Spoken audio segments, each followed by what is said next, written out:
I've got some charts ready for you, of course. Let's jump in and kind of catch up here. We'll start with the IWM. This is the small caps. Well, Mr. Lifetime High. Now you may say, wait, that's not a lifetime high. Well, no, it kind of is, because this is intraday, of course, these bars, and it looks to me like the close today might be a new high. The last peak we had was way back on January 22nd. That was the shooting star, which began all the fun. Fun's over, and we are right back there now. So, you know, we could be talking pennies or something like that, but we have certainly pushed back into this high right here, all this trading activity from the highest point in history for the small caps. Semiconductors keep blasting along. The greatest fake out of all time right here. Oh my goodness, this is just plain mean. We have this beautiful topping pattern, failure. It looked like all systems were go right here. That was the bottom, and it just like raged higher. I have no semiconductor positions left. I shot the last one this morning, Micron. I ain't got nothing with semiconductors. And so this has been this explosive rally to, there's those words again, lifetime highs. So yeah, that not going to grab that skillet for a while. The diamonds are kind of unusual in that they're just about the only thing I'm going to show you that isn't at lifetime highs. The Dow Industrial still have a ways to go. They are still cleanly below this price gap. And who knows, maybe that'll be the exhaustion point for the market in general. But the Dow 30, for whatever reasons you may want to assert, is a real laggard right now relative to things like semiconductors, which are, you know, taking no prisoners. Over in ETF land, also overseas, the emerging markets have sealed their final gap right there in red. You can see we've pushed above that. The lifetime high for this one was this big shooting star like so. And this was the fall. And of course, we bottomed back here, and it's been just blasting high ever since. So that gap is sealed. I guess I'll leave it up for now, even though it's kind of irrelevant since that gap is done. But this is my patented phrase, big fat mess right here. Not much to read on this one. And then EFA. This one has not sealed its gap yet. It's got a little ways to go, and a much, much neater chart. Here's the wedge, and as you can see here, there's a couple of cool phenomena that they don't confluence, that's not a verb, but they do match right here in terms of where the gap is and where this broken trend line is. So should it push to this vicinity, that's kind of an interesting section. That might be an interesting bearish opportunity, should we get there, which seems inevitable at this point since we go up every day. But that's a level worth watching on the EFA. Crude oil, it has the habit of doing the opposite of what everything else does. So way back when the bear market was going a couple of weeks ago, crude oil was up, and stocks were down. That's just the opposite. Crude oil is falling hard. We're down in the lower 90s now.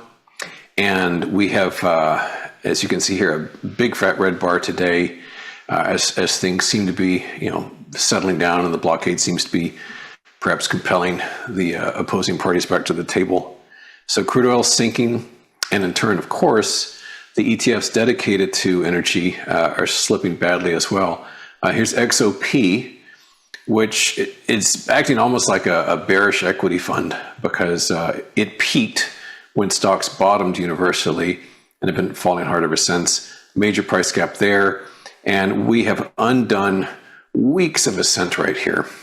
So this has been a big hard fall on XOP, and then XLE, not quite as dramatic, but still down very persistently and in the same kind of time frame as the XOP has been.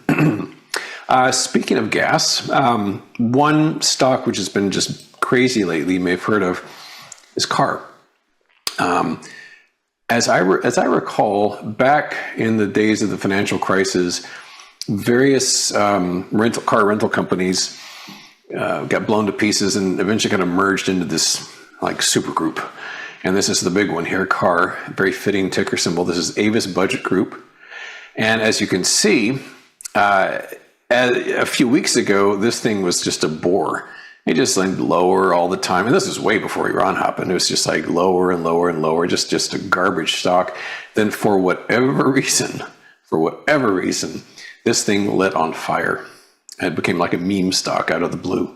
And so it went from like, it was down like the 70s here, and now it's around 400. And there's no fun. I mean, of course, there's no fundamental reason. It's not like a law was passed that everybody has to rent cars now instead of drive their own. It has been a complete sea change. And what's kind of fun in a gallows humor sort of way is to find out, like, when does the music stop playing? Anybody who's dared to short this thing based upon the idea of, well, this can't keep going on, has gotten burned badly. For the record, I would not go near this thing within 4 zip codes. I don't even close to something like this, because it's just gambling. It's raw gambling. Like, when will that mass of people, the sellers, outdo the buyers? So it's going to go to 1,000 a share or 5,000 a share for all anybody knows. But when it does start to sell off, and it sticks, then you're going to see just scorched earth everywhere, because, what goes up this quickly goes down just as quickly, because nothing's changed about the company.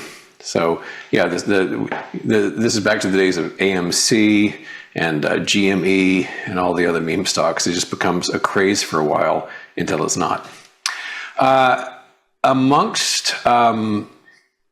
Amongst the shorts that I still have, which number a mere 20 now, most of them are actually red today.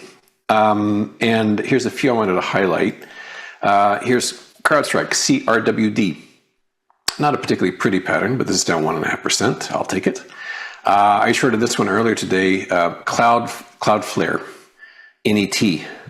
And this is reversed nicely, down about 2.5%. Dow, DOW, is also down not quite 2.5%.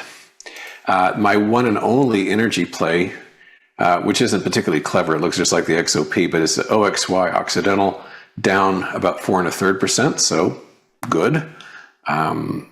And there's a gap there. Let's just mark another gap, because we have been quite weak on energy lately, of course.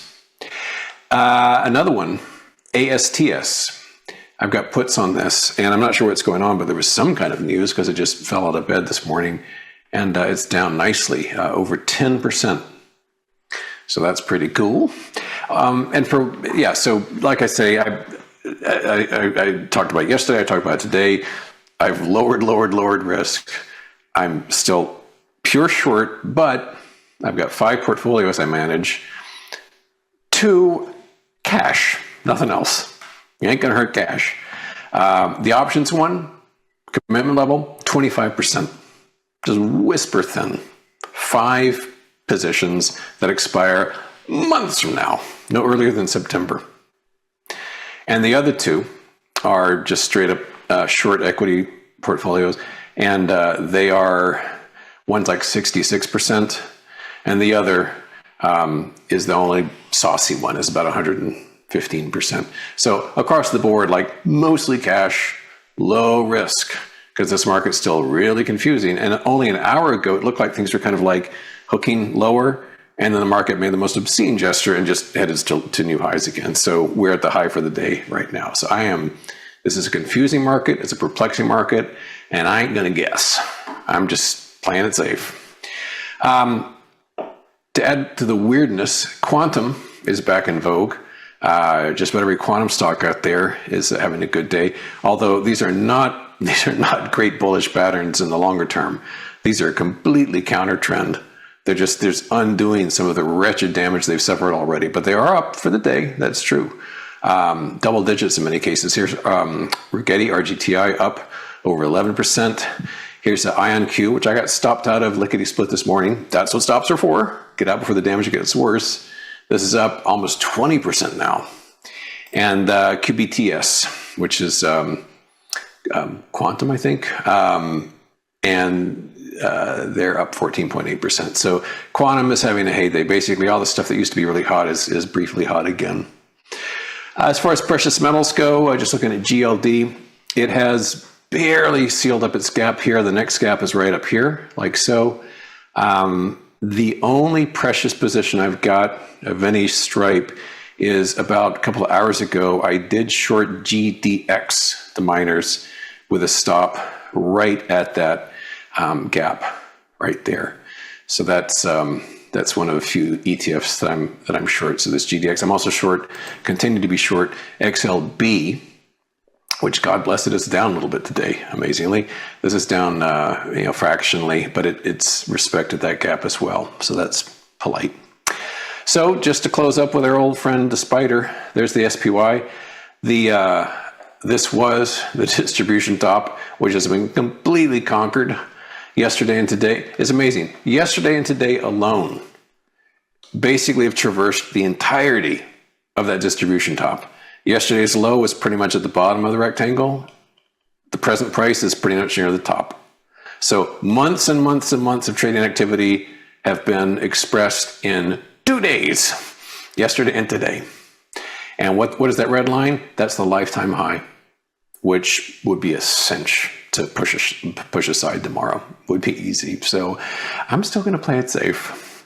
Hope you're doing all right. Most of you are bulls out there, so I'm sure you're doing just dandy. But this is a really interesting market, but some interesting things should be watched at a safe distance. So I'll see you tomorrow. Bye-bye.